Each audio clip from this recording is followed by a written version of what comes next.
오늘은 2차 전도여행, 우리 지난주 우리 15장 36절부터 우리 2차 전도여행이 이제 시작되는데요.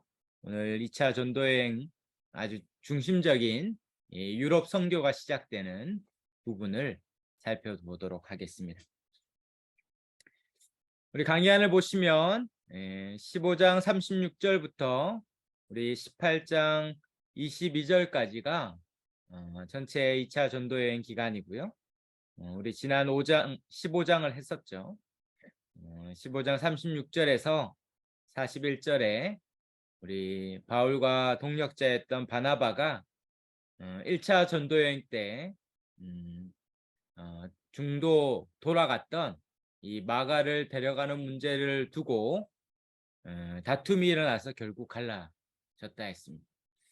비록 갈라졌지만 하나님께서 오히려 선교를 두 팀으로 나눠주셔서 새로운 선교의 확장을 이루시는 것들을 보는, 하나님께서 합력하여 선을 이루시는 것들을 우리가 보게 됩니다. 오늘은 이제 16장 1절부터 이 바울의 선교팀이 본격적으로 선교를 떠나고 있습니다. 바울은 15장 40절에 신라를 택하여서 함께 선교팀을 꾸리고 육지로 이동하게 되죠. 그래서 먼저 강의한 2페이지를 먼저 보실까요? 2페이지에 보시면 이 1차 전도여행을 했던 지역을 다시 방문하는 것을 보게 됩니다. 성경이 있으시면 우리 한번 지도를 보면서 한번 지역들을 먼저 한번 보도록 하겠습니다. 보시면 출발지가 안디옥이죠.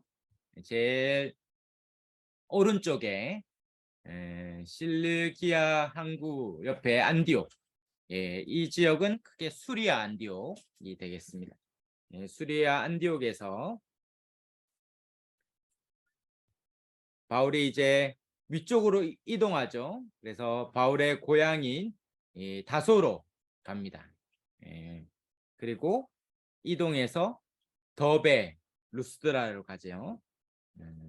그것이 성경책에 보면 41페이지에 41절입니다. 15장 41절에 이 수리아와 길르기아 큰 지역으로 간다라고 대략적으로 이야기하고, 그 길르기아를 지나자마자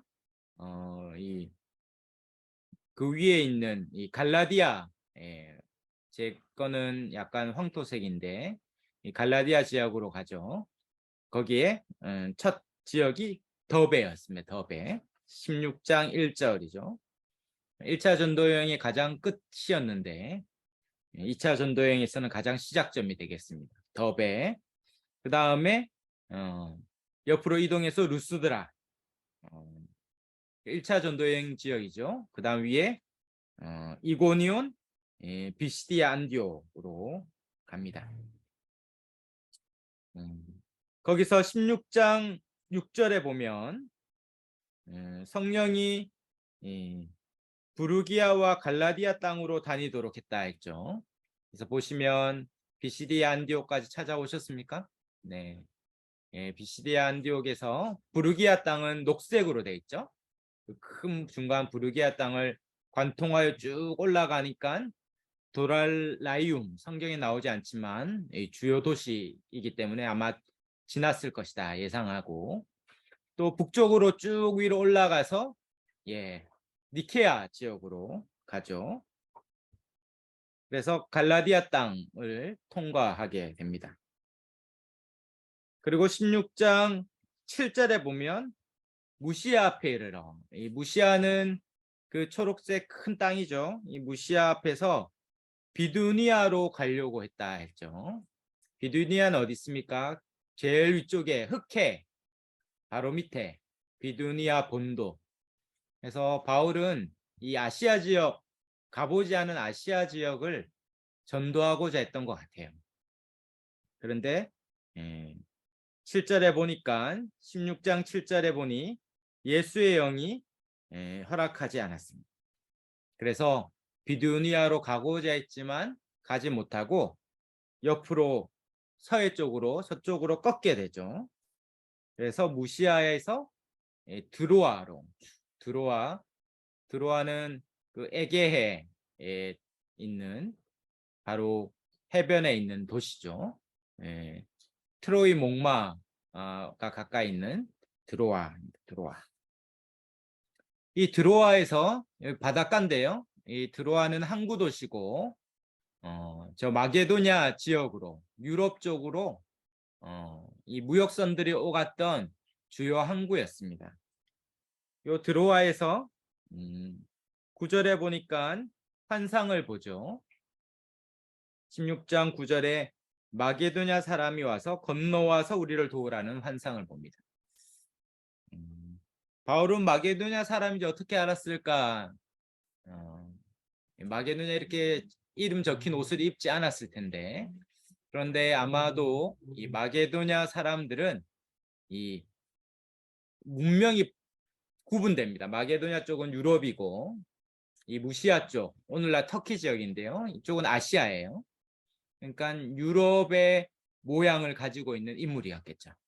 그래서 우리가 보면 중국 전통 옷이나 일본 기모나 이런 걸 알게 되잖아요. 우리가 같은 동양권임에도 알 수 있듯이 여기는 아예 유럽과 아시아권이 구분되기 때문에 그 아마 옷차림과 외형이 마게도냐 사람이라고 충분히 알 수 있었을 것이다 예상이 됩니다. 그래서 그 환상을 통해서 그가 이제 마게도냐 지역으로 가기로 결정하죠. 그래서 16장 11절에 드로아에서 배를 떠나 사모드리게가 보입니까? 섬이네요. 예, 그 중간에 있는 섬 사모드리게 11절이고 그 다음에 네아폴리라는 항구 도시에 유럽의 첫 발을 내딘 도시가 이 네아폴리라는 항구 도시고 이 네아폴리는 이 빌립보라는 이 마게도냐 지역의 가장 대표적인 도시의 외향입니다. 외향. 그러니까 서울의 외향이 인천이듯이 빌립보의 외향은 네아폴리였던 것이죠. 그래서 네아폴리에서 12절에 빌립보로 드디어 이동을 하죠. 그래서 16장은 이제 앞으로 쭉 빌립보에서 일어났던 일들을 우리가 이제 다루게 됩니다. 전체 한번 리뷰를 먼저 할까요? 17장에 가면 이제 빌립보에서의 사건이 끝나고 17장 1절에 앞비볼리, 그 밑에 아볼로니아, 옆에 데살로니가, 그게 17장 1절에 다 모여 있죠. 데살로니가에서 바울은 머물면서 복음을 전하고 교회를 세웠습니다. 거기서 핍박 중에 다시 이동해서 10절 17장 10절에 베레아, 베레아가 보이죠? 데살로니가 옆에 베레아. 일단 베레아에서 이제 마치고 15절에서 아덴까지 이르렀다. 베레아에서 한참 내려가서 아덴이죠. 저는 성지순례 할 때 베레아에서 아덴까지 차를 타고 갔는데 아마 바울은 베레아에서 아덴까지 배를 타고 14절에 바울을 내보내 바다까지 가게 하되 그래서 바다를 통하여 내려간 곳으로 예상이 되죠. 아덴에 도착해서 17장 16절부터는 이제 아덴에서 일어난 사건들을 다루고 있습니다. 그리고 18장 1절에 아덴을 떠나 고린도, 고린도가 보이나요? 이 아가야 지역의 주요 두 도시가 고린도와 아덴입니다. 아덴. 그리고 고린도에서 1년 6개월 동안 11절에 보니 1년 6개월 동안 머물렀다. 18장 11절에 나오죠. 그리고 고린도에서 다시 돌아갑니다. 이제 수리아로 다시 돌아가기 위해서 18장 18절에 갱그레아에서 머리를 깎죠. 이 갱그레아는 이 반대쪽 항구 도시입니다. 나중에 고린도 할 때 자세히 보겠지만 고린도는 이 서쪽의 유럽과 이 동쪽의 아시아를 잇는 가장 빠른 항로예요, 항로. 만약에 그렇지 않다면 그 고린도부터 해서 밑에 있는 큰 대륙을 이렇게 뺑 배가 돌아가지고 가야겠죠. 근데 고린도에서 갱그레아 사이에 육지입니다. 지금 지도는 작아서 잘 안 보이는데 육지예요, 육지. 그래서 육지에 배를 움직일 수 있는 긴 도르래 같은 것들을 만들어서 배를 운반했습니다. 그래서 빨리 이동하도록. 오늘날은 어떠냐면 오늘날은 운하를 만들었어요. 운하. 그래서 고린도에서 갱그레아 이 육지에 운하를 만들어서 지금은 배가 다니고 있습니다. 그래서 그 갱그레아에서 머리를 깎고 이제 돌아갑니다. 18장 19절에 갱그레아에서 이제 에베소로 오죠. 그래서 에베소에 들렸다가 그가 21절에 에베소를 떠나서 22절 가이사라에 상륙하죠. 가이사라는 쭉 내려와야겠죠. 그래서 제일 강의한 2페이지 오른쪽 밑에 예루살렘 지역에 있는 팔레스타인의 가이사라입니다. 예루살렘의 외항인 가이사라에 내린 다음에 아마도 그는 올라가 교회의 안부를 물었다. 이 18장 22절의 이 교회는 예루살렘 교회로 보이죠. 그리고 예루살렘에서 안디옥으로 내려가서 우리가 지도로 보면 안디옥으로 올라가는 것 같은데 지형적으로는 예루살렘은 높은 고지대에 있고 안디옥은 저지대에 있으니까 이렇게 쭉 내려가는 느낌으로 내려간다 이런 표현을 씁니다. 그렇게 22장에 22절 18장 22절에 안디옥으로 내려가는 것으로 전도여행 2차가 끝이 나죠. 그리고 약간 성경은 구분한 느낌이 안 들지만 23절부터 다시 갈라디아와 부르기아 땅으로 3차 전도여행이 18장 23절에서 시작되고 있는 것을 보게 됩니다. 제가 빠르게 쭉 얘기했는데 잘 따라오셨나요? 네. 이제 워낙 선생님이 똑똑하니까 학생들도 똑똑해서 너무 잘 따라오시는 것 같습니다. 예. 네. 이렇게 2차 전도여행이 끝이 났어요. 이렇게 아주 큰 지역을 돌아왔죠. 그리고 3차 전도여행은 이 2차 전도여행 갔던 지역을 다시 재방문하는. 그래서 바울의 선교는 새로운 지역에 가서 복음을 전하는 것이 있지만 1차적인 목적은 복음을 전한 이 교회들을 방문하고 그들을 위로하고 그들을 다시 믿음으로 세우는 이 목양적인 목적이 있습니다. 목양적. 그래서 전도 폭발도 보니까 전도한 다음에 7일 후 재방문이라는 게 있더라고요.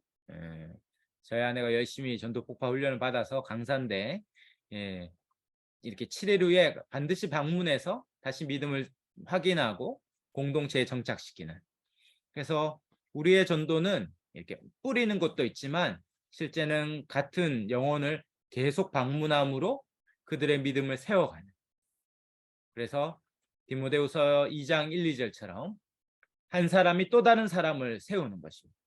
내가 여러 사람을 세울 수도 있지만 나와 같은 사람을 한 명 더 세워서 그 지역에 두면 디모데가 에베소에 있으면 바울이 떠나더라도 안전한 거죠.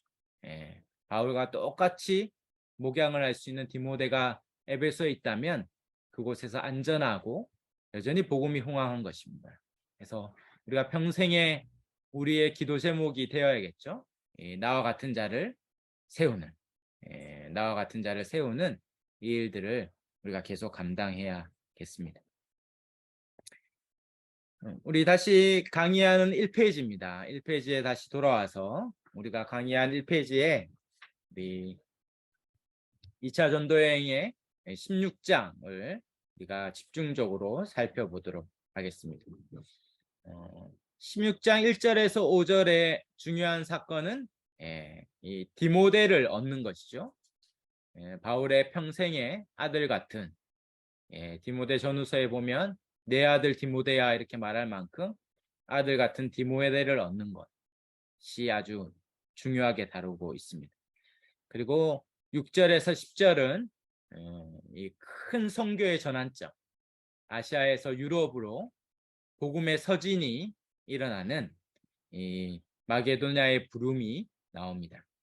그리고 11절에서 40절은 이 유럽 선교의 첫 관문이었던 빌립보에서 복음 전도의 사건이 다루고 있죠.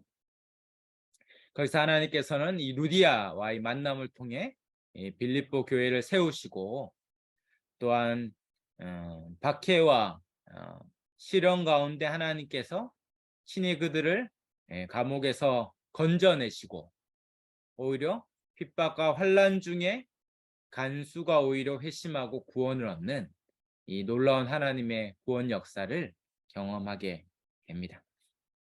그리고 우리가 잘 아는 늘 붙드는 말씀이죠. 주 예수를 믿으라 그리하면 너와 내 집이 구원을 얻으리라 라는 이 약속의 말씀이 이 선포되는 부분이기도 합니다.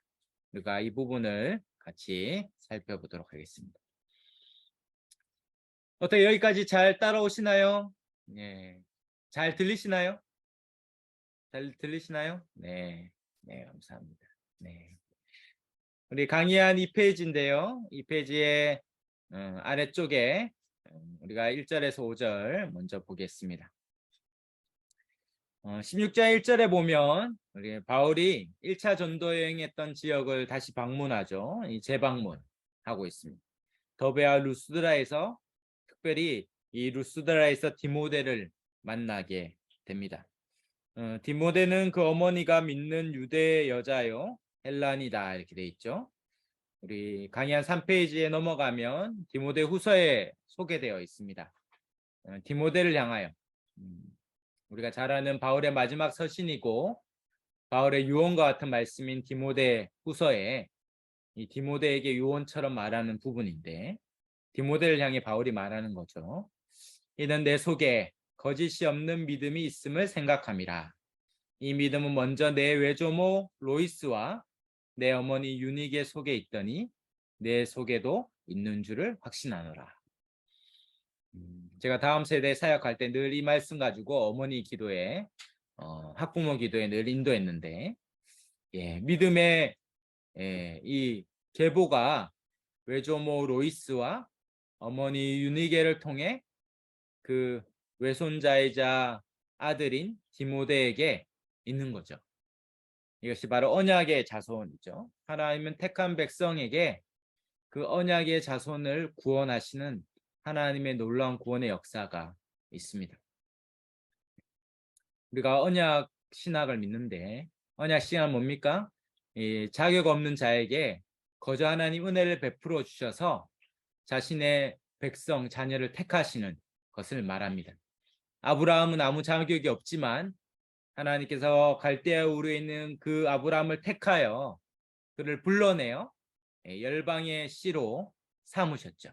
그것이 하나님이 아브라함을 부르시고 언약을 맺으시는 것입니다.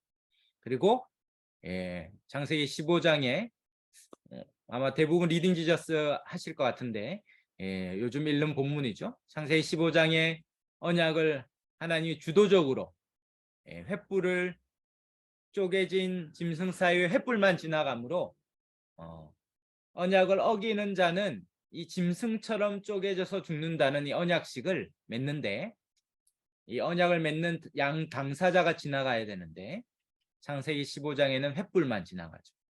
하나님이 자기 죽음의 맹세를 하면서 실제로 하나님은 죽지 않은 분이십니다.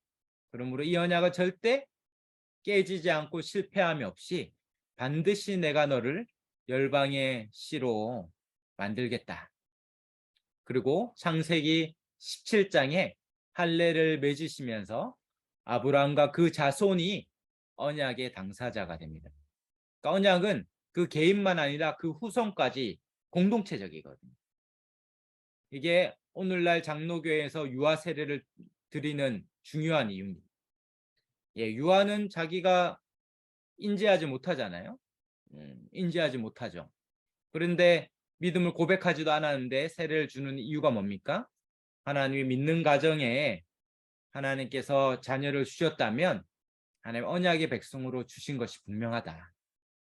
그리고 이 유니게와 로이스와 유니게처럼 이 디모데를 주셨듯이 하나님이 이 가정에 언약 자손을 주셨다는 것을 믿음으로 유아 세례를 주는 것입니다.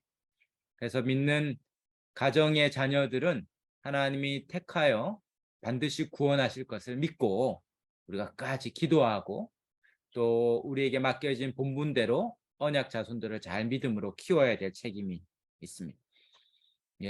돌아가고 더디 가는 것 같으나 하나님이 당신의 언약의 자녀들을 반드시 구원하시는 줄 믿습니다.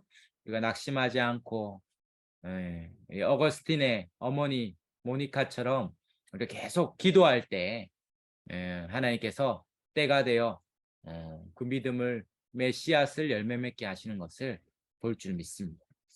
그렇게 아버지가 헬라인이지만 디모데는 유대인 가정에 그리고 모계를 통해서 그 믿음을 전수받았고 이제 때가 되어 그는 이제 할례를 받게 되죠.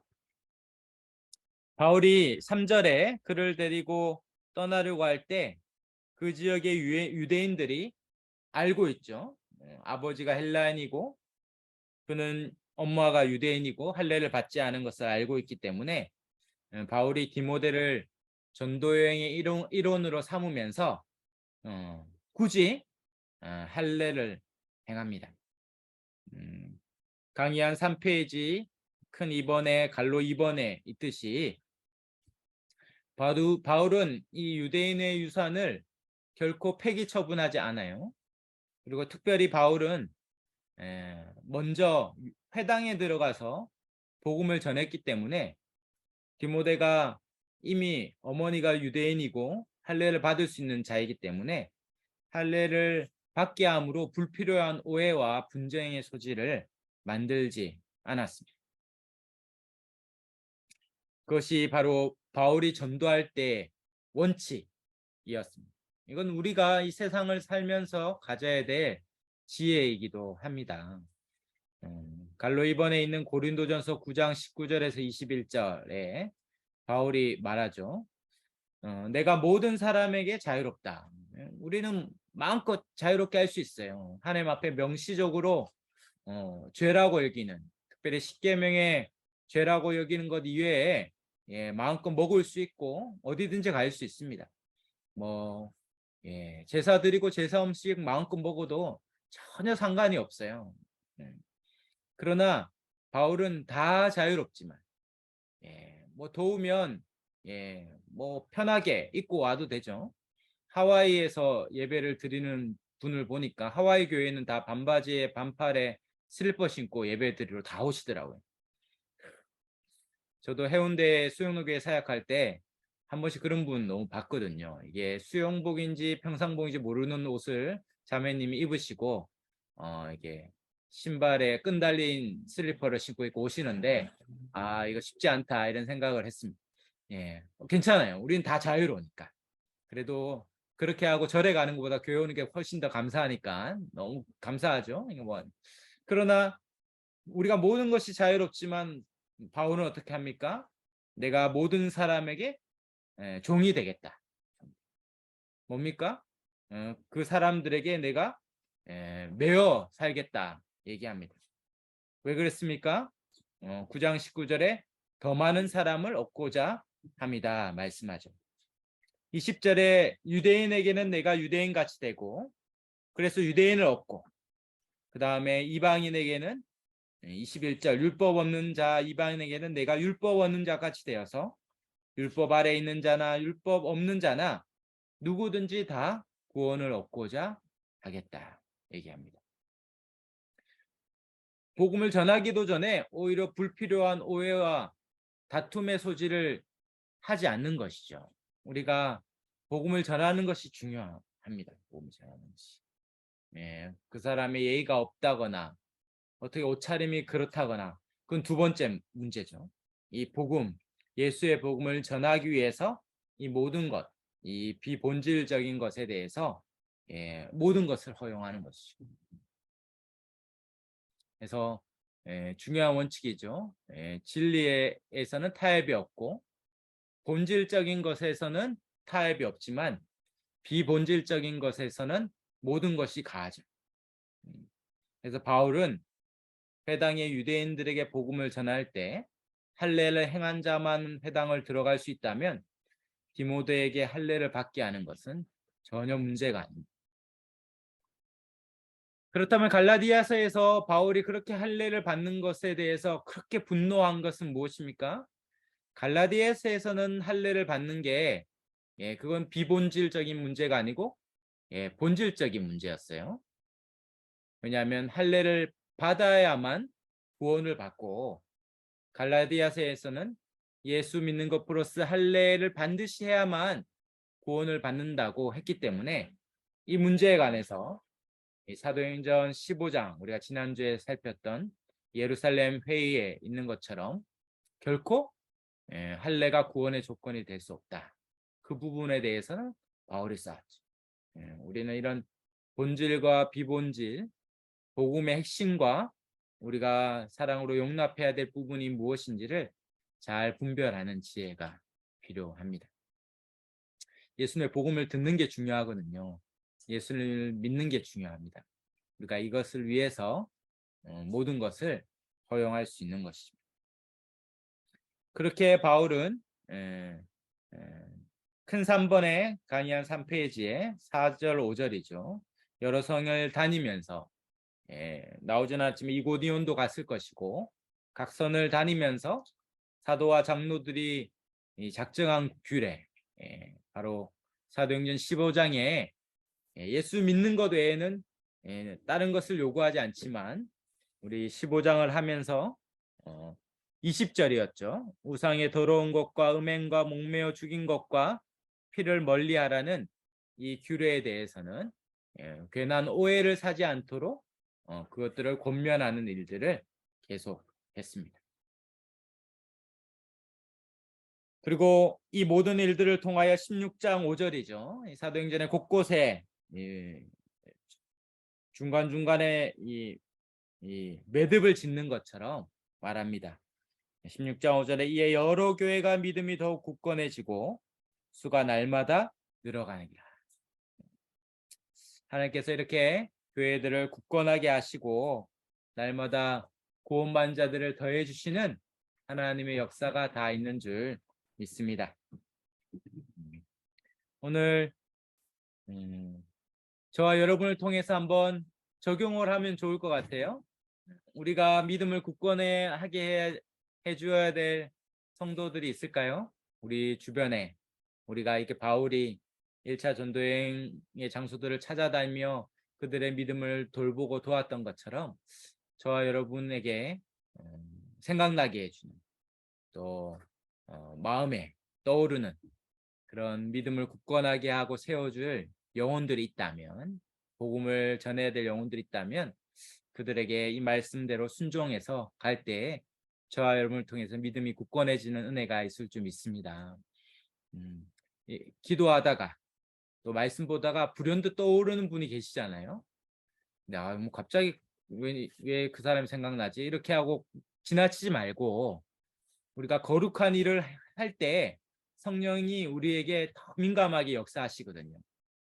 저는 성령님은 수다쟁이고 우리에게 많은 말을 끊임없이 하고 있는데 우리가 많은 경우에 그냥 흘려듣거나 스쳐 지나가는 경우가 많아요. 특별히 우리가 깨어서 기도할 때 정말 영적인 일에 힘쓸 때 성령께서 생각나게 해주시거든요. 그러면 순종하면 열매가 있습니다. 순종하면 열매가 있습니다. 떠오르는 그분이 있습니까? 그럼 그분을 위해 기도하고 한번 전화해 보십시오. 역사가 있어요. 예전에 전에 사역하던 교회 한 권사님이 기도하는 중에 자기 이 구역이었는데 그때는 구역에 그 애기 이 세댁이 생각이 나는 거예요. 갑자기. 그래가지고 새벽기도 마치자마자 그 집 앞에 탁 갔더니 그 세댁을 탁 만난 거죠. 그래서 그 세대가 탁 붙잡으면서 너 나쁜 생각하고 있지. 그래서 딱 붙잡았어. 세대기 살기 너무 힘들어가지고 그 임신을 했는데 그 아이를 지우려고 병원을 가던 길이었습니다. 그래서 그 세대가 탁 붙들고 그 세대에게 하나님이 주신 생명을 책임져 주신다. 위로하고 또 돕고 물질로 섬기고 해서 어느 날 저랑 이렇게 교회 마당에 같이 서 있는데 얘기하시더라고요. 저 12살인가 이렇게 초등학교 된 애 보고 제가 걔라고. 너무 뜻깊지 않겠습니까? 그거 탁 붙들어서 살아서 막 뛰어다니고 있어요. 예.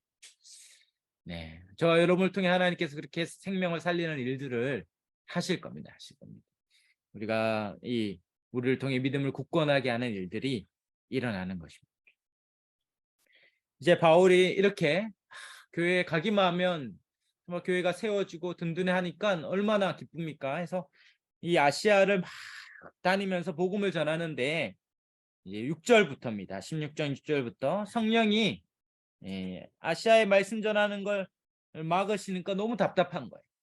가는 데마다 이전에 막 복음이 전해지고 하나님의 백성들과 교회가 세워졌는데 6절에 부르기아와 갈라디아 땅과 무시아과 비두니아로 이렇게 막 가려고 하는데 계속 예수예요. 성령님께서 가는 길을 허락하지 않는 것입니다. 그럴 때 성령의 인도하심을 구해야겠죠. 여러분도 그런 적이 있고 저도 그런 적이 있는데 이렇게 하나님이 길을 안 여시는 경우가 있잖아요. 그때 우리가 더 깨어서 하나님의 사인을 구해야 될 것 같습니다. 참 지혜가 필요한 것 같아요. 우리 모든 것이 하나님 보시기에 선하지만 모든 것이 이때 하나님의 때가 아닐 수 있잖아요. 그래서 하나님의 뜻이 뭔지 하나님의 인도가 뭔지를 분별하는 지혜가 필요합니다. 그래서 바울과 디모데와 그 일행은 하나님 앞에 기도하며 그 드로아에서 멈춰 있을 때 놀랍게도 9절의 환상 중에 이 마게도냐 사람이 와서 마게도냐를 건너와 우리를 도우라라는 이 놀라운 이 선교 역사, 하나님의 구원 역사의 대전환점, 이 아시아로 가려던 그 길을 꺾고 하나님이 복음의 서진, 이제 아시아에서 유럽으로의 선교를 여는 하나님의 역사가 있었습니다. 바울이 하도 고집을 피우니까 아마 이 환상으로 부인할 수 없을 만큼 분명하게 보여주신 것 같아요. 그래서 10절에 바울이 즉각적으로 환상을 보았을 때 마게도냐로 떠나기로 결정합니다. 성경에 표현해 보니까 이렇게 돼 있죠. 10절에 하나님이 저 사람들에게 복음을 전하라고 우리를 부르신 줄로 인정합니다. 하나님의 뜻에 순종하여 인정하는 것을 보게 됩니다. 개인적으로 저도 지금 사송 땅에 와 있지만 참 한 번도 생각하지 않았던 일들을 또 교회 건축 부지에 이렇게 강의를 하고 있는데요. 한 번도 생각하지 못했던 일들을 하고 있는데 이 하나님의 일이었구나 이런 것을 계속해서 확인하고 있습니다. 아마 우리 함께 말씀을 나누는 분들도 하나님이 그렇게 인도하시는 거죠. 우리의 예상하는 범위, 우리가 계획하고 준비했던 그 수준에서 하나님 일하시면 얼마나 재미가 없겠습니까? 우리의 생각과 계획과 우리의 준비와 우리의 목적과 목표와 그와 비교할 수 없이 하나님이 크신 일들을 분명히 하실 수 있습니다. 바울은 우리와 성정이 같은 사람이요. 하나님 우리를 통해서도 그 일들을 하실 것입니다. 여기서 한 가지 우리가 더 살펴보고 싶은 것은 이 10절에 보면 처음으로 우리라는 1인칭 복수형이 나와요. 바울이 그 환상을 보았을 때 우리라는 마음은 나를 포함한 다수잖아요. 자기가 포함되죠. 근데 이것을 쓰고 있는 이 사도행전의 저자가 누가인데 이 누가가 우리라고 이 성경에서 표현하는 순간 누가 자신을 포함한 이들이죠. 바울과 실라와 나, 우리가 곧 마게도냐로 떠나기를 힘쓰니 이는 하나님이 저 사람들에게 복음을 전하라고 우리를 부르신 줄로 인정하라. 여기도 우리가 또 나오죠. 그래서 바로 여기서부터 사도행전 저자인 누가가 이 전도 여행에 합류했을 것이다라고 봅니다.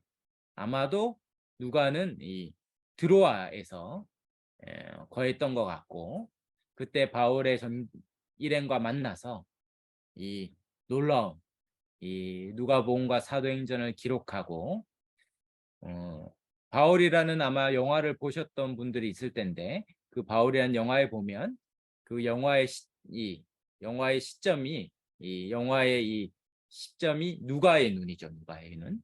그래서 누가가 바울이 죽는 그 마지막 로마의 감옥에서 바울로부터 이 모든 이야기를 들었을 것입니다. 그래서 이 16장부터는 동행하면서 더 생생하게 기록하겠지만 그 전의 얘기도 아마 바울을 통해 듣고 사도들을 통해 들었기 때문에 사도행전을 기록할 수 있었습니다. 그렇게 누가가 그 일행에 합류하여 드디어 유럽 선교를 시작합니다.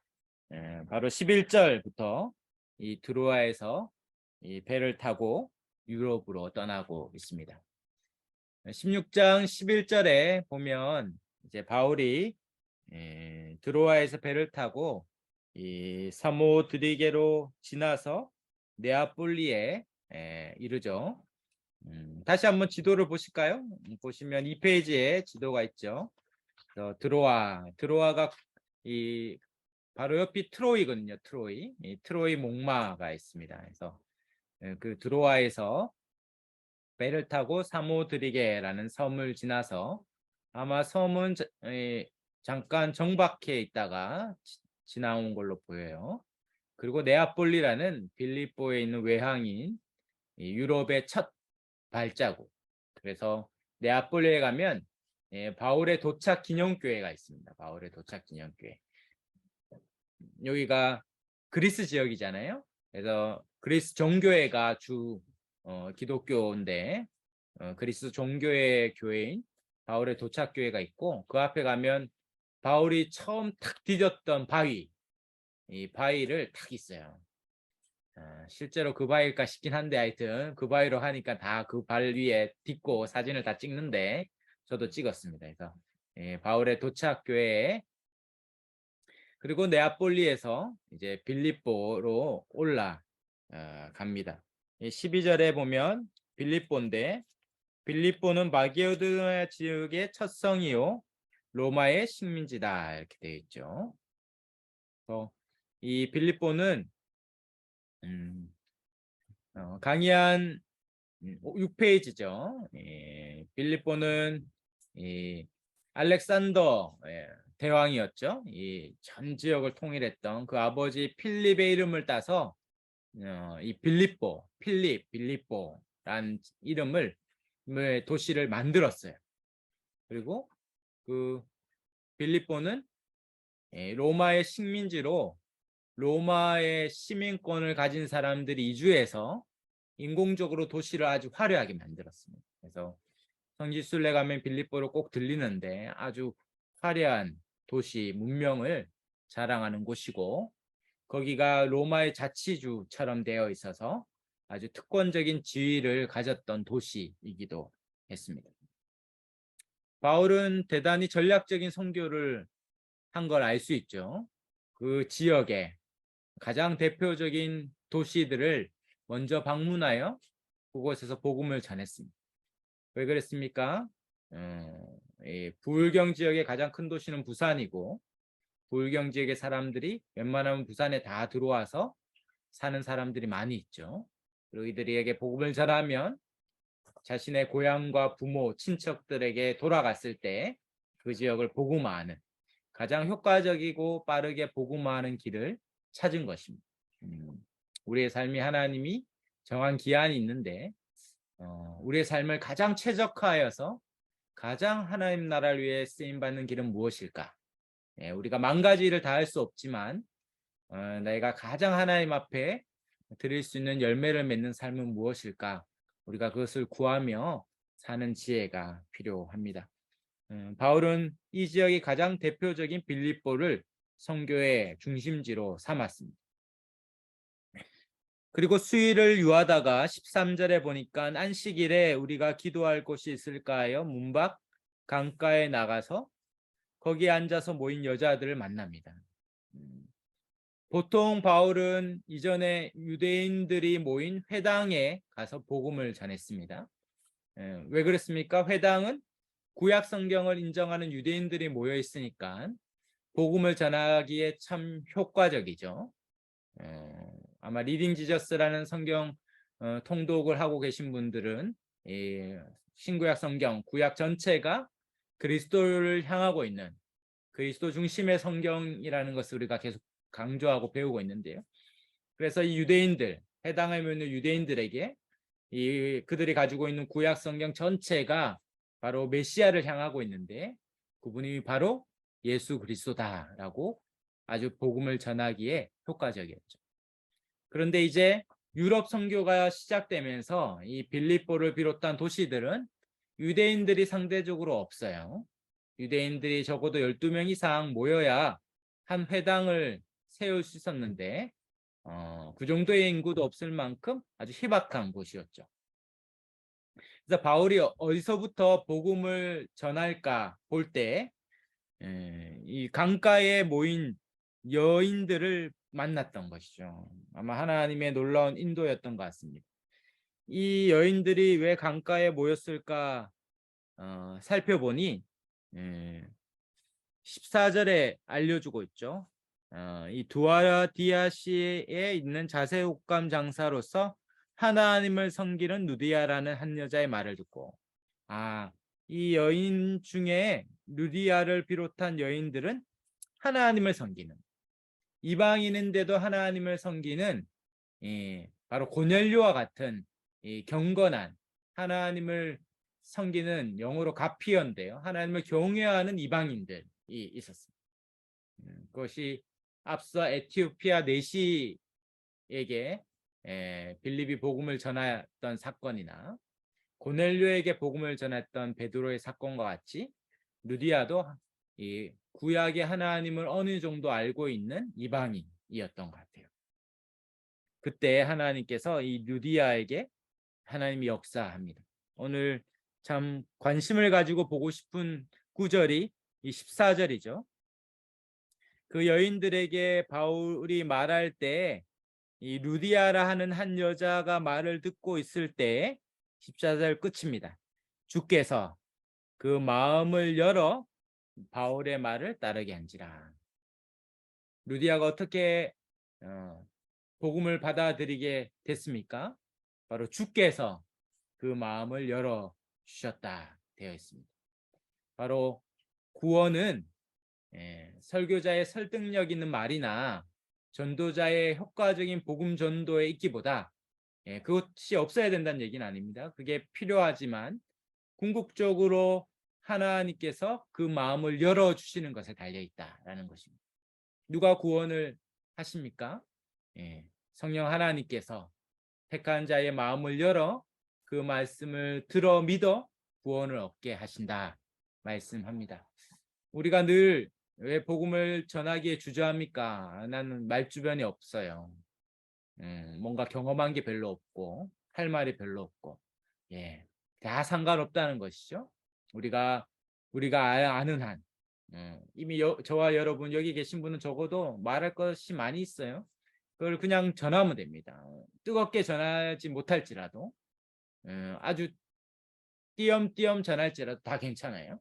우리가 전할 때 하나님께서 루디아의 마음을 열듯이 우리의 영혼의 마음을 열어주시면 오늘 말씀처럼 듣고 믿어 구원을 얻는 역사가 있게 됩니다. 그럼 우리가 무엇을 기도해야겠습니까?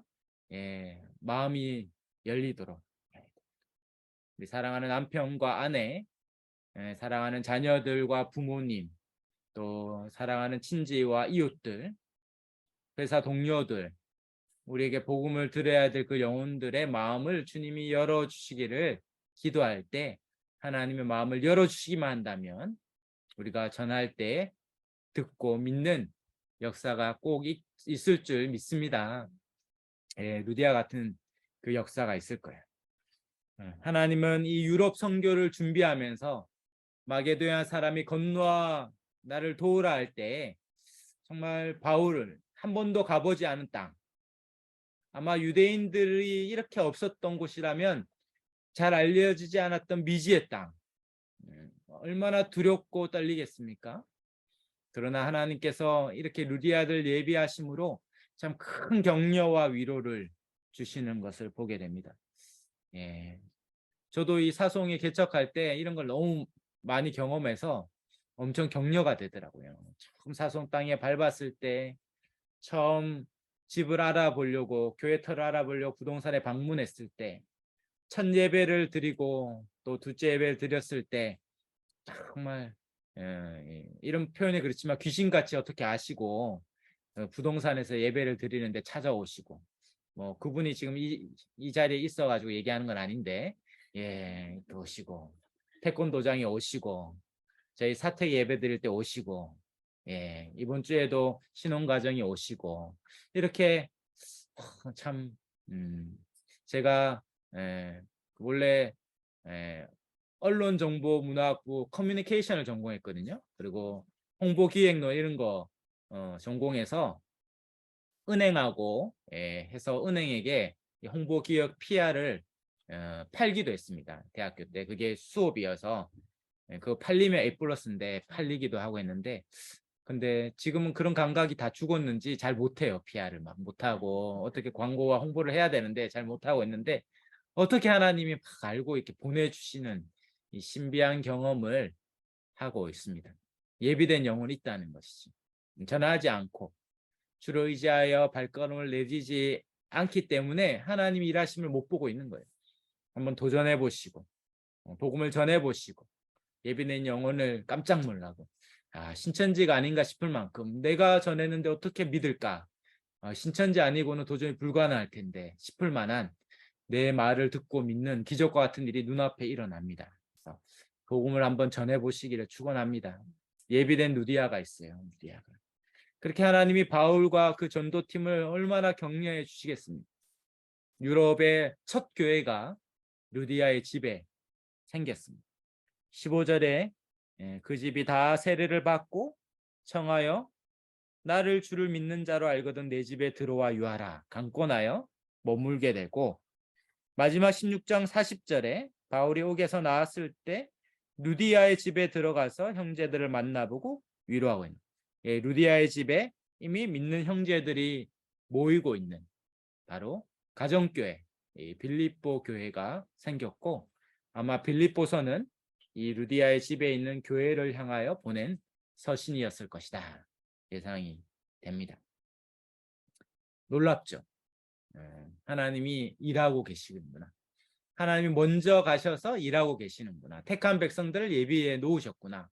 그는 아주 신나게 빌립보를 시작으로 데살로니와 베레아와 아덴과 고린도까지 이 마게도냐와 아가야 지역에 복음 전도를 했을 것입니다.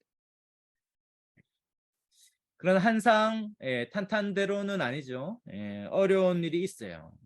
주의 길을 간다고 해서 어려운 일이 면제된다고 알려주지 않습니다. 고난이 없고 시련이 없고 힘든 일이 없을 것이다 라고 자칫 생각하면, 예수 믿는 게 만사형통이라고 자칫 생각하면 오해하게 되죠. 그래서 낙심하고 때론 시험에 들기도 하는데요. 성경은 놀랍게도 놀라운 하나님의 역사가 있는 이 한가운데에 또 시련과 고난이 있다는 것을 알려줍니다. 16절부터 보면 바울이 이제 기도하는 곳으로 가다가 이 점치는 귀신 들린 여종 하나를 만납니다. 귀신에 사로잡혀서 아마 그 주인들에게 큰 이익을 주는 자다 이렇게 얘기하죠. 아마 귀신의 힘으로 뭔가 비밀스러운 얘기들, 미래를 점치는 일들을 했던 것 같습니다. 근데 바울과 일행이 지나갈 때마다 17절에 이렇게 말하죠. 이 지극히 높은 하나님의 종으로서 구원의 길을 너희에게 전하는 자라. 이 말 자체는 맞죠. 바울과 그 일행은 지극히 높인 하나님의 종이고 구원의 길을 전하는 자가 맞아요.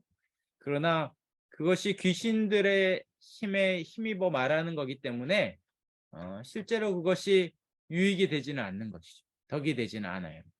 그래서 바울이 그것을 여러 날 겪으면서 18절에 심히 괴로워합니다. 그러나 바울은 귀신을 쫓아내는 것이 중요한 게 아니라 복음을 전하는 게 중요한 거예요. 근데 만약에 이 일을 휘말려서 오히려 소란이 일어나면 복음 전도가 막히잖아요. 그래서 바울은 여러 날 참고 피한 것이죠.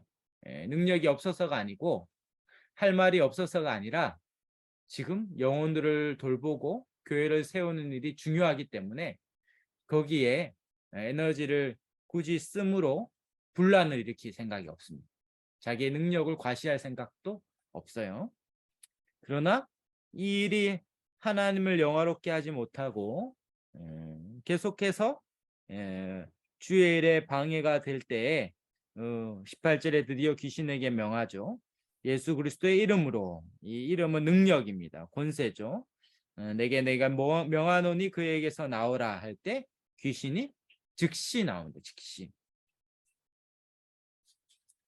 이것은 복음서에서 나오는 일이죠. 아마 매일 성경을 따라서 큐티하고 계신 분들은 지금 매일 성경이 마태복음 8장, 9장 이렇게 예수님이 신유와 축기를 하는 장면인데 예수님이 하신 일들 그리고 예수님께서 제자들을 보내면서 너에게 성령을 힘입어 귀신을 쫓아내는 권세를 주시는데 그 사도들과 제자들이 하는 일들을 예수님이 그대로 재현하고 있습니다. 바로 예수님이 바울과 함께 하고 계심을 확인시켜 줍니다. 문제는 이 일로 인하여서 예상했던 이 분란이 일어나죠. 여종의 주인이 이 여종이 온전해지는 것에 대한 관심이 없어요. 이 세상이 그런 것이죠. 세상은 한 사람이 온전해지는 것에 대한 관심이 있기보다 어떻게 하면 자기의 이익을 많이 얻을까에 관심이 있죠. 결국 그들도 19절에 자기의 수익의 소망이 끊어진 것을 보고 이 바울과 실라를 붙잡아 장터 이제 아고라라고 하죠. 아고라 광장 사람들이 모여 있는 그 광장 거기에서 재판도 일어나고 상거래도 있습니다. 거기에 관리들에게 데리고 가서 그 빌립보 전체를 통치하는 이 상관들, 행정관들에게 판단을 맡기죠. 그래서 이들이 우리 성을 심히 요란하게 한다. 21절에 잘못된 풍속을 전한다. 그래서 22절에 고발할 때 상관들이 재판을 하지도 않고 바울과 실라가 변호하거나 이 사실을 변호할 수 있는 기회를 주지 않고 옷을 찢고 벗기고 매를 치고 옥에 가두는 일들을 합니다. 강의하는 8페이지죠.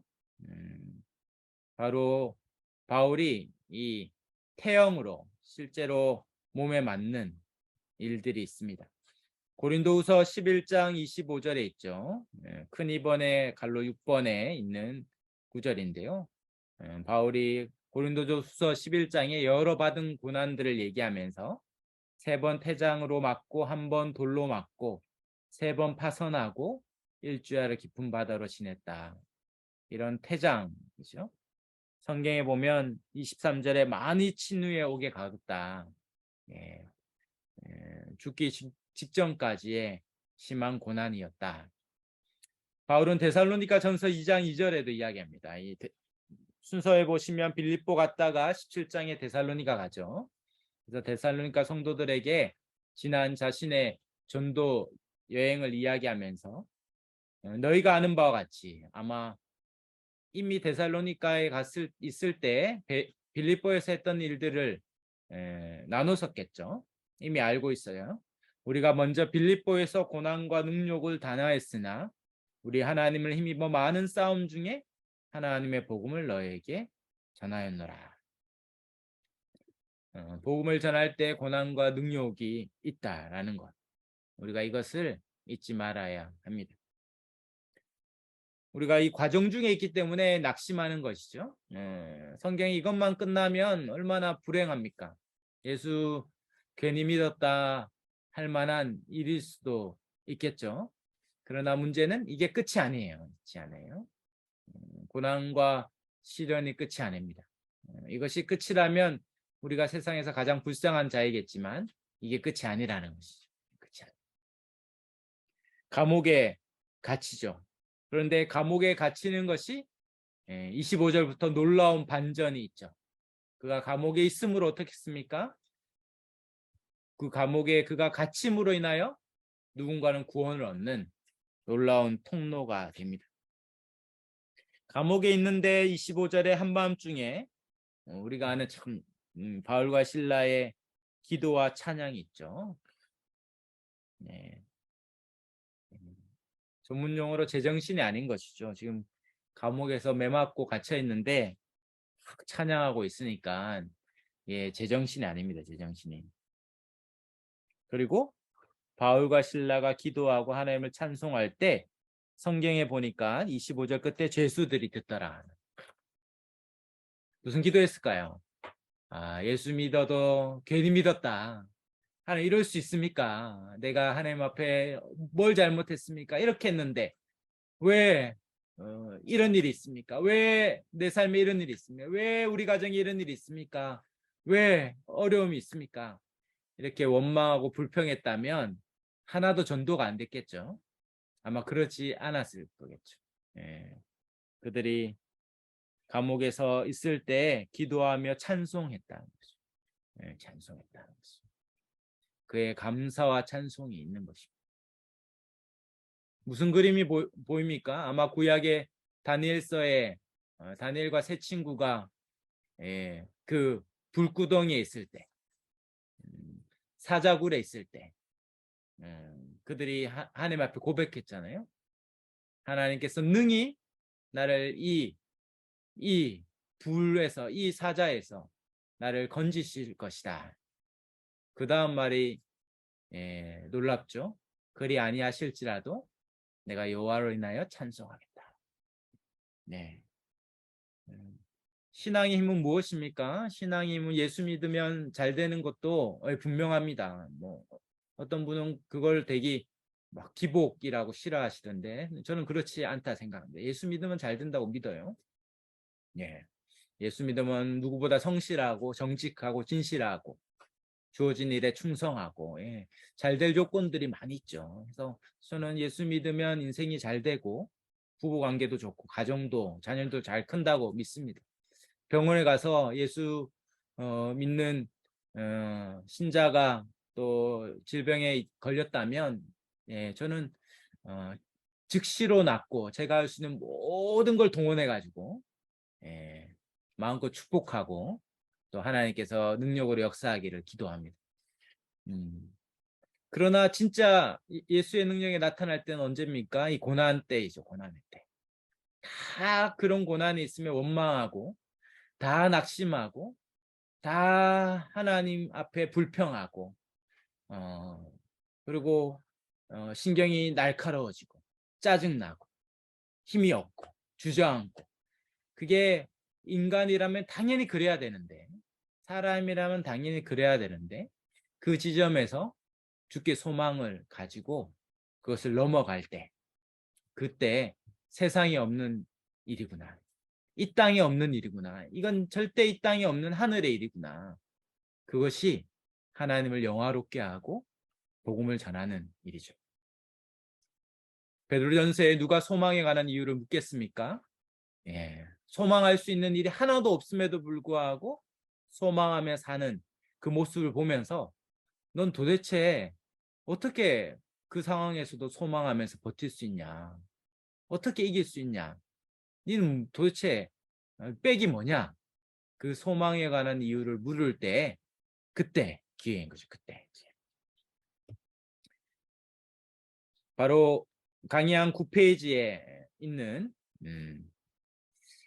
베드로전서, 특별히 베드로 서신은 고난이라는 맥락에서 고난 가운데 있는 성도들 향해 쓴 서신이죠. 그 19절입니다. 2장 19절에 부당하게 고난을 받아도 하나님을 생각함으로 슬픔을 참으면 이는 아름다우나 죄가 있어 매를 맞고 참으면 무슨 칭찬이 있으리요. 그러나 선을 행함으로 고난을 받고 참으면 이는 하나님 앞에 아름다우니라. 이를 위하여 너희가 부르심을 받았으니 그리스도도 너희를 위하여 고난을 받으사 너희에게 본을 끼쳐 그 자취를 따라오게 하려 하셨느니라. 주를 위하여 선을 행하는데도 고난이 있습니까? 그것이 아름답다 얘기합니다. 왜냐하면 우리가 그를 위하여, 이를 위하여 부르심을 받은 겁니다. 사랑하는 여러분, 주님을 닮기를 원하십니까? 정말 찬양 가사 많이 있잖아요. 복음송도 많이 있는데 주님 닮고 싶다. 주님 닮고 싶대. 주님은 어떻습니까? 주님은 고난 가운데서도 낙심하지 않고 그 길을 그 길을 닮아 가는 거겠죠. 그럴 때 우리가 주님처럼 생각하고 주님처럼 말하고 주님처럼 행동하는 일들이 일어나는 거죠. 주님 닮고 싶어요. 주님 닮고 싶어요. 주님 닮고 싶어요. 그렇게 고백하는 분들에게 이 은혜가 있습니다. 이 은혜가 있습니다. 그러니까 주님 닮고 싶다고 노래하신 분들은 베드로전서 4장 12절 그 밑에 있는 본문을 보셔야겠죠. 주님 닮고 싶어요 하신 분들은 사랑하는 자들아 너희를 연단하러 오는 불시험을 이상한 일 당하는 것 같이 이상히 여기지 말고, 그러니까 고난이 올 때 당황하지 말아야 돼요. 당황하지 말아야 돼요.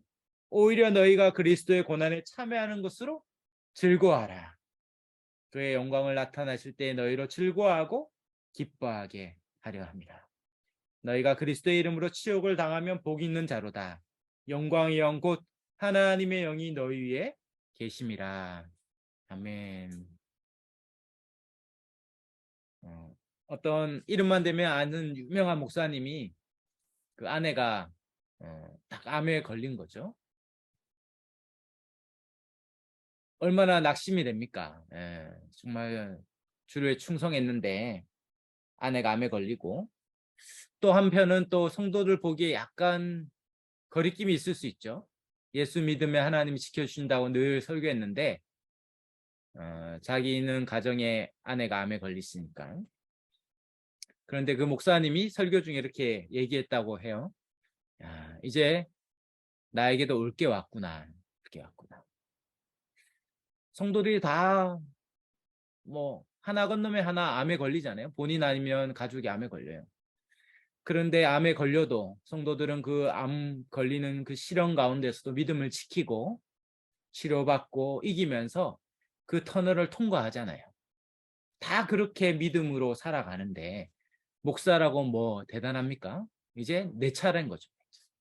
이제 내 차례로 올 게 왔구나.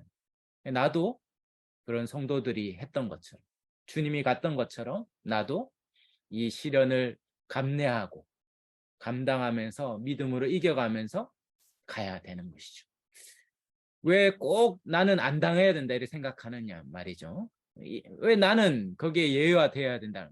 하나 건너면 하나 그 고난과 시련이 부지기수가 있고 오고 오는 모든 믿음의 선조들과 성경에 나온 모든 믿음의 선조들이 다 고난과 환난과 시련을 통과했고, 하물며 예수님이 그렇게 그 길을 가셨는데, 그리고 자기를 부인하고 자기 십자가를 지고 우리를 따르라고 하셨는데 왜 나는 그것에 예외가 되려고 그렇게 아둥바둥 하는가?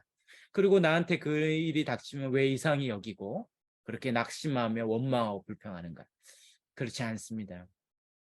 다 그 길을 통과했고 그 일 가운데 하나님과 더 깊은 교제와 사귐과 임재를 경험했다면 우리도 이제 우리 차례가 온 거죠.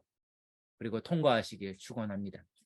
네, 저도 작년에 아이가 갑자기 이렇게 입이 삐뚤어지면서 이렇게 안면 마비가 오고 구안 와사가 오면서 한 2달간 그렇게 보내면서 되게 당황스러웠는데, 그 다 당하는 것이죠. 제가 신방하면서 구하나서 받은 가정들을 여러 가정 신방한 적이 있었거든요. 그리고 몇 개월이 지나도 거의 1년 가까이 완전히 돌아오지 않아서 계속 기도를 부탁하는 가정도 있었고, 다 통과하는데 왜 나는 그렇게 아무 일도 있지 않아야 되는가. 그때는 뭐 그런 마음보다는 힘들긴 했었는데, 네, 예, 그래도 감사하게 2개월 만에 이제 천천히 돌아오다가 2개월 만에 다 나았지만, 예, 통과해야 되는 것이죠. 그 과정을 겪는 것입니다. 그리고 그 가운데서 우리의 믿음의 실상이 때론 폭로되고, 그리고 그 가운데서 하나님의 비상한 은혜를 경험하고 하나님과 깊이 교제하는 일들이 있습니다. 오늘 이 바울과 실라처럼 주를 위해 충성하면서도 불구하고 억울하게 감옥에 갇혀도 그럼에도 불구하고 기도하며 찬송하는 세상에 없는 일들이 일어나고 있는 것이죠. 그 가운데 땅이 진동하고 하늘이 진동합니다. 26절에 갑자기 큰 지진이 나서 옥토가 움직이고 옥문이 다 열리고 모든 사람의 메인 것이 다 벗겨지는, 이것은 그냥 우연히 일어난 지진, 최근에도 큰 지진이 있어서 참 기도가 필요한데 그냥 지진이 아니라 하나님의 개입이죠. 하나님의 개입. 간수가 27절에 자다가 깨 옥문이 열리고 죄수들이 다 도망한 것 같았어요. 그래서 칼을 빼어 자결하려고 했습니다. 왜냐하면 당시에 죄수들이 도망하면 그 간수는 책임지고 그 죄인들이 당해야 될 처형을 자기가 당해야 되거든요. 그래서 사도행전 19장 19절에도 12장 19절에도 베드로가 사라지자 그 파수꾼들이 죽이라는 헤롯의 명령이 있었던 것처럼 그래 스스로 자결하려고 했습니다. 그때 놀랍게도 바울이 크게 소리 지르며 얘기하죠. 내 몸을 상하게 하지 말라. 우리가 다 여기 있다. 바울과 실라뿐만 아니라 모든 죄수가 다 거기 있었습니다. 있을 수 없는 일이죠. 간수가 등불을 들고 뛰어들어가 무서워 떨며 바울과 실라 앞에 엎드립니다. 이것은 신적 두려움이죠. 신적 두려움. 이게 어떠한 신적인 일이 일어났을 때 베드로가 밤새 그물질에도 못 잡았는데 한낮에 깊은 곳에서 만선이 되는 것은 세상에 없는 일이거든요. 그 예수님 앞에 두려워하며 엎드려 나를 떠나다라고 했던 그 신적 두려움 앞에서 간수가 얘기합니다. 어떻게 해야 되냐? 어떻게? 30절에 어떻게 해야 구원을 받으리까? 그때 31절이죠. 우리 음소거가 되어 있긴 하지만 뭐 계신 자리에서 같이 한번 읽어볼까요? 우리 아주 유명한 구절이죠. 31절 읽겠습니다.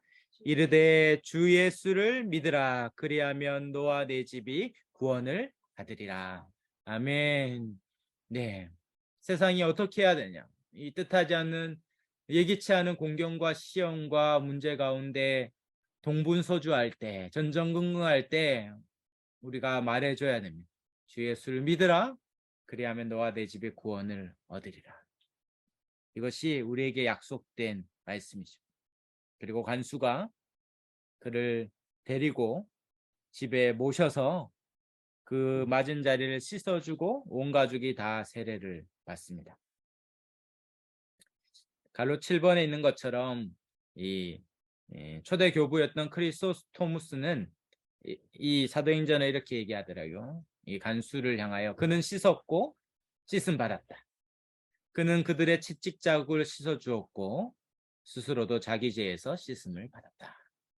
그는 이 복음을 받아들임으로 자신이 씻음 받는 은혜를 입었습니다. 알 수 없었죠. 왜 억울하게 그 여종을 그 귀신 들림에서 건져줬는데 억울하게 감옥에 갔는데 도대체 이게 무슨 일인가 싶었지만 이제서야 그 비밀이 밝혀지죠. 바로 간수와 그 가정을 구원하려는 하나님의 놀라운 계획이었습니다. 우리는 하나님이 어떻게 우리 인생의 퍼즐 조각을 맞춰 가실지 다 알 수 없어요. 우리는 그것을 다 알아야 순종하거나 다 알아야 안심하는 것이 아닙니다. 우리는 그것을 믿는 게 아니라 뭘 믿습니까? 선하신 하나님을 믿는 것이죠. 우리 인생이라는 만 가지 일들이 내게 보기에는 악이고 불행이고 저주처럼 보이지만 한 순간도 단 하나의 일도 결코 선하신 하나님의 손길을 벗어나지 않는다면 반드시 합력하여 선을 이룰 줄 믿습니다. 네, 믿는 것이죠. 낙심하지 않고 계속 선을 행하면 때가 되면 거두게 하시는 역사가 있을 줄 믿습니다. 드디어 바울과 실라가 35절에 석방되죠. 상관들이 이제 때가 되어 이제 밖으로 놓으라 합니다. 그때 바울이 37절에 붕괴하죠. 로마 사람인 우리를 죄도 정하지 아니하고 공중 앞에서 때리고 오게 가두었다가 이제는 가만히 내보내고자 하느냐. 아니라 그들이 친히 와서 우리를 데리고 나가야 하리라. 바울은 왜 이렇게까지 하려고 했을까요? 아마도 바울은 떠나지만 남아있는 그리스도인들을 생각할 때 강의 11페이지 위에 있는 것처럼 이 빌립보에 세워지는 교회에 대한 좋은 평판을 잃지 않기 위해서 이 범법자들이 세운 교회다 이런 얘기를 들으면 안 되잖아요. 그래서 바울과 실라는 실제로는 죄가 없었다. 그리고 그들은 로마의 해가 되는 존재가 아니다. 그들이 세운 교회는 정말 생명이 있는 참된 곳이다라는 것을 알려주기 위해서 지혜를 구하는 것입니다. 저는 세상을 향해 복음을 전할 때 이런 지혜가 오늘날 필요하다 생각합니다. 우리가 직접 입을 열어서 예수 천당 불신 지옥을 복음을 예수를 믿어야 되는 복음도 전하지만 이 교회가 가지는 이 잘못된 오해, 교회는 대단히 자기들끼리만 좋아서 모이는 이기적인 집단이고 대사회적으로는 반사회적인 집단이고 이 신천지와 기존 건조한 교회를 구분하지 못하고 뭐 이런 상황에서 우리는 이 복음의 토양을 가꿀 필요가 있어요. 교회는 정말 이 지역에 교회가 생기면 혐오 시설이 들어오는 게 아니고 교회가 들어오면 여기에 복을 받는구나. 사람들이 도움을 얻는구나. 지금 저희도 사송 신도시에 첫 교회를 세우고 또 교회 건축 중에 있는데 저는 계속 기도합니다. 이 교회가 있으므로 이 사송이 살기 좋고 살맛나고 살고 싶은 도시가 되고 교회를 통해서 들어오는 가정들마다 복을 얻고 가게들마다 복을 얻고 여기 있는 자녀들이 복을 얻고 도움을 얻고 교회가 있으니까 너무 좋다. 이 오늘날 소위 말하는 이 공공신학, 공공선을 이루는 건데요. 교회가 이 가난한 자를 돕고 또 외로운 자들을 돕고 오늘도 전도하다 보니까 여기 새로 왔더니 아는 사람도 없고 교회에 가서 사람이라도 사귀어야겠다 이런 분이 있더라고요. 너무 탁월한 선택이시라고. 이게 교회에 오는 게 가장 좋은 친구를 사귀는 길이라. 이렇게 교회에 오면 그 인생의 선한 유익들을 다 얻죠. 예, 이걸 위해 교회가 있는 건 아닙니다. 교회는 복음을 위해 있는 거예요. 그러나 복음이 전하는 그 껍데기, 포장지를 잘 갖춰서 오해하지 않도록 지혜가 필요한 것입니다. 바울은 떠나기 전에 그냥 훅 떠나도 되는데 그의 평판과 이 교회의 평판을 잘 갖춰줌으로 교회가 계속해서 빌립보 안에서 계속 선한 영향을 끼칠 수 있도록 이런 부분에서 지혜롭게 했습니다. 그래서 그들이 죄가 없고 범법자가 아니고 그들이 세운 교회는 반사회적이거나 반로마의 그런 집단이 아니라는 것이죠. 그렇게 그들은 옥에서 나와서 루디아의 집에 들어가서 형제들을 만나서 위로하고 그 교회를 든든히 세운 이후에 이제 그 다음 지역으로 떠나갑니다.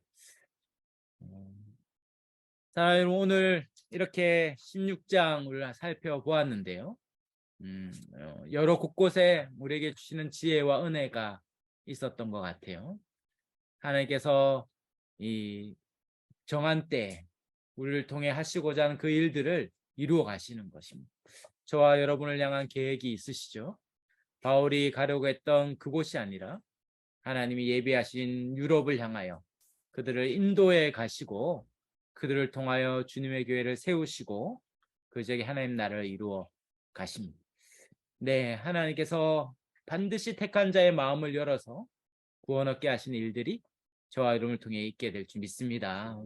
우리가 그 소망을 가지고 고난이 올 때 피하지 말고 올 게 왔고 그것을 통과할 때 환난이 연단이 인내가 소망을 이루는 그런 하나님의 일들이 우리의 삶 가운데 일어나고 이를 통해서 하나님께서 저와 여러분을 통해 역사하시는 것을 다 경험하기를 주의 이름으로 축원합니다. 네, 우리 이 말씀 가지고 한번 같이 기도하고 마쳤으면 좋겠습니다. 우리 이 말씀 붙들고 하나님께서 우리와 함께 하시도록 성령께서 우리를 인도하시고 역사하도록 고난과 환난이 혹 오더라도 이상히 여기지 않고 낙심하지 않고 믿음으로 승리하며 나갈 수 있도록 도와달라고 우리